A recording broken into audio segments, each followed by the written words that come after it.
अभी रिसेंटली जो हमारा ऑपरेशन सिंदूर हुआ है भारत की ओर से, और जो पहलगाम आतंकी हमला हुआ है, भारत पाकिस्तान में जो युद्ध का माहौल है, उसमें हमने जो राफेल्स जो फ्रांस से मंगवाए थे, उनमें एक राफेल्स हमने गंवा दिया है।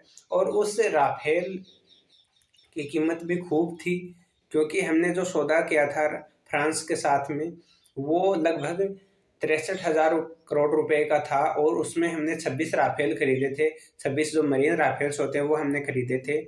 तो एक हमने उस राफेल को गंवा दिया है, तो 2,500 करोड़ रुपए के लगभग हमने नुकसान कर लिया है हमारा। और कोई भी देश हो, चाहे युद्ध के हमेशा जो परिणाम होते हैं वो घातक ही होते हैं, चाहे वो किसी भी तरह से हो। उसमें जनता की और सैनिकों की ही हानि नहीं होती है, बल्कि पूरी अर्थव्यवस्था के ऊपर उसका असर पड़ता है।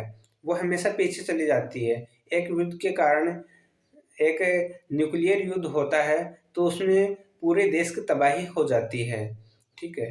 और जो जिस प्रकार से हम परमाणु बम की जो बात कर रहे थे, न्यूक्लियर वॉर होगा, तो उसमें संपूर्ण पृथ्वी का विनाश तय है। उसमें किसी एक देश या एक व्यक्ति की बात नहीं है, क्योंकि उसमें जो नुकसान होता है वो सभी को भोगना पड़ता है, ठीक है? तो जो एक राफेल्स है उसके 2,500 करोड़ रुपए भारत ने आज जो है वो गँवा दिए हैं, तो वो 2,500 रुपए आएँगे कहाँ से? वो आएँगे जनता से। वो अलग-अलग टैक्स के उनके ऊपर लगा करके, अलग-अलग जगह पर जीएसटी चार्ज करके, और कहीं और से अलग-अलग चार्ज लगा करके, वो जनता से ही वो पैसे वापस वसूल किए जाएँगे। तो युद्ध के कारण महँगाई बढ़ रही है, और भी तरह के मानसिक जो प्रेशर हैं वो बढ़ रहे हैं, ठीक है? जनता में भय का माहौल है। तो वो सब जो आज ये